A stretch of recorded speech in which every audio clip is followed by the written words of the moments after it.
এই বিশ্ব বৈচিত্র্যময় এক এক দেশের এক এক শহর গ্রামে অলিতে গলিতে লুকিয়ে রয়েছে নানা বৈচিত্র্যময় ঘটনা।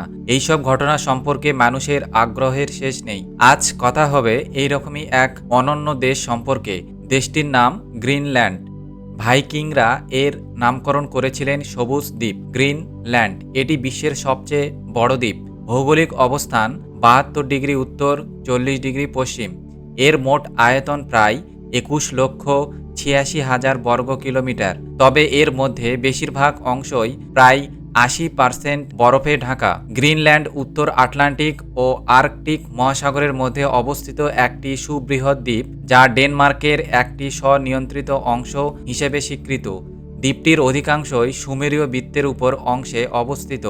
এটি পশ্চিম দিকে ডেভিস প্রণালী ও ব্যাফিন উপসাগর দ্বারা প্রাথমিকভাবে কানাডীয় সুমেরীয় দ্বীপপুঞ্জ থেকে বিচ্ছিন্ন হয়ে এবং পূর্ব দিকে ডেনমার্ক প্রণালী দ্বারা আইসল্যান্ড থেকে পৃথক হয়েছে।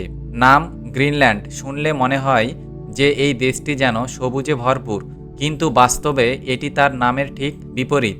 গ্রিনল্যান্ডের জনসংখ্যা মাত্র ৫৮,০০০। এই দেশের প্রায় ২০ লক্ষ বর্গ কিলোমিটার এলাকা তুষারে ঢাকা। মানুষ এখানে রাস্তায় নয়, হাঁটে বরফের উপর দিয়ে। বিভিন্ন স্থানে হিমবাহের উপস্থিতির কারণে এই দেশটিকে খুব সুন্দর দেখায়। ইউরোপ মহাদেশের এই দেশটি খাতায় কলমে একটি স্বাধীন দেশ, যদিও এটি এখনও ডেনমার্কের নিয়ন্ত্রণে রয়েছে। বিস্তৃতির দিক দিয়ে গ্রিনল্যান্ড বিশ্বের ১২তম বৃহত্তম দেশ, অথচ এর জনসংখ্যা একটি ছোট শহরের তুলনায় অনেক কম। এটি বিশ্বের একমাত্র দেশ যেখানে কোনো রেল ব্যবস্থা নেই। অন্য দেশ থেকে গ্রিনল্যান্ডে সরাসরি যাতায়াতের তেমন কোনো ব্যবস্থার সুবিধা নেই। বরফের রাজ্য গ্রিনল্যান্ডে যাতায়াত ব্যবস্থা সুবিধাজনক নয়, খুবই বিপজ্জনক। এখানে সাধারণত গাড়ির চেয়ে উড়োজাহাজ ও হেলিকপ্টার বেশি চলে। বেশিরভাগ মানুষই এখানে হেলিকপ্টার বা স্নো শু পরে কুকুরের টানা স্লেজ গাড়িতে ভ্রমণ করেন। গ্রিনল্যান্ডের অভ্যন্তরে রয়েছে ১৬টি বড় শহর। গ্রিনল্যান্ড পৃথিবীর বৃহত্তম দ্বীপ। এর সর্ব উত্তরের বিন্দু মরিস জেপাস অন্তরীপ থেকে সর্বদক্ষিণের বিন্দু ফেয়ারওয়েল অন্তরীপের দূরত্ব ১,৬৫০ মাইল। এটি এর সর্বাধিক বিস্তৃতি। অপরদিকে পূর্ব থেকে পশ্চিম প্রান্ত পর্যন্ত সর্বাধিক দূরত্ব হচ্ছে ৮০০ মাইল। এর সমগ্র উপকূলভূমি জুড়ে রয়েছে ফিয়র্ড, যার দৈর্ঘ্য প্রায় ৪৪,০০০ বর্গ কিলোমিটার। ধারণা করা হয় সেই প্রাগৈতিহাসিক কালে পালেও এস্কিমো গ্রুপের সময় থেকে গ্রিনল্যান্ডে বসবাসের বাসযোগ্য হিসাব আছে। তবে সঠিক গবেষণা তথ্য অনুযায়ী ইনুইটরা সর্বপ্রথম গ্রিনল্যান্ডে প্রবেশ করে ২৫০০ খ্রিস্টপূর্বে।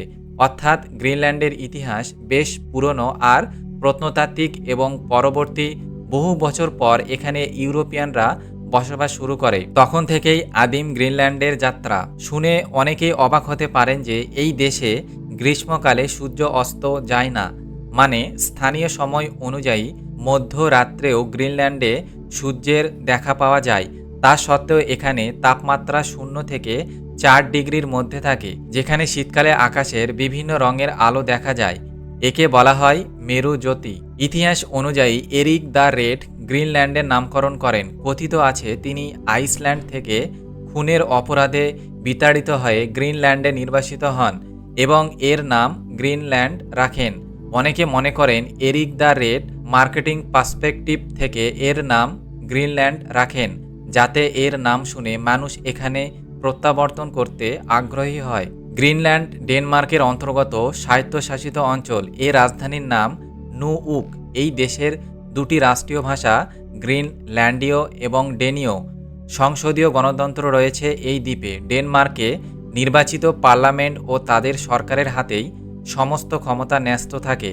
রাজা বা রানী দলীয় রাজনীতির ঊর্ধ্বে থাকেন। ব্রিটেনের রাজা বা রানীর মতো তার অধিকার সুরক্ষিত করা হয়েছে ডেনমার্কের সংবিধানে।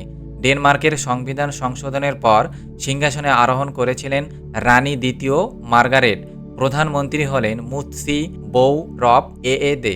স্বরাষ্ট্র শাসন চালু হয় ১৯৭৯ সাল থেকে। ২০২০ সালের পরিসংখ্যান অনুসারে এখানকার জনসংখ্যা ৫৬,৪৮৩ জন। এই অঞ্চলে মাথা পিছু আয় $২০,০০০ মার্কিন। গ্রিনল্যান্ড এমন একটি দেশ যার নিজস্ব কোনো মুদ্রা নেই। আসলে গ্রিনল্যান্ড ডেনমার্কের একটি অংশ, তাই এখানে ডেনমার্কের মুদ্রা চলে। এখানকার $1 ভারতের 10 টাকার সমান। গ্রিনল্যান্ডে এমন সব বিরল প্রাণী দেখতে পাওয়া যায় যেগুলি বিশ্বের অন্য কোনো দেশে দেখতে পাওয়া যায় না। রেইনডিয়ার, সাদা খরগোশ, আর্কটিক ফক্স এবং এরমিনের মতো প্রাণীরা এখানে বসবাস করে। এছাড়াও মেরু ভাল্লুক বা পোলার বিয়ার, ধূসর সিংহ, মুস্ক, উঠোন, কুকুর, হরিণ, মোষ, ভেড়া, ইঁদুর, বিড়াল ইত্যাদি। গ্রিনল্যান্ডে ঠান্ডা পরিষ্কার জলে মাছের এক বিশাল ভাণ্ডার রয়েছে। এই দ্বীপের অর্থনীতি ও সংস্কৃতির একটি গুরুত্বপূর্ণ অংশ হলো মাছ ধরা।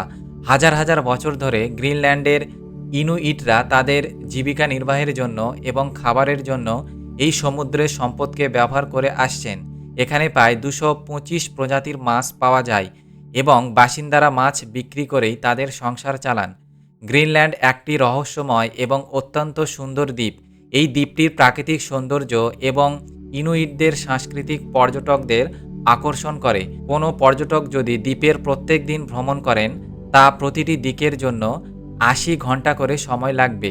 গ্রিনল্যান্ডে সাধারণত গ্রীষ্মের মাসগুলোতে জুলাই এবং আগস্টে পর্যটক সংখ্যা বাড়ে। এখানে বিভিন্ন দেশ থেকে মাসে অসংখ্য পর্যটক আসে, তবে সঠিক সংখ্যা জানানো কঠিন, কারণ প্রতি বছর পরিস্থিতি ভিন্ন হতে পারে। 2022 সালের হিসেব অনুযায়ী গ্রিনল্যান্ডে প্রায় 1 লক্ষ পর্যটক এসেছিলেন, যা পূর্ববর্তী বছরের তুলনায় অনেক বেশি ছিল।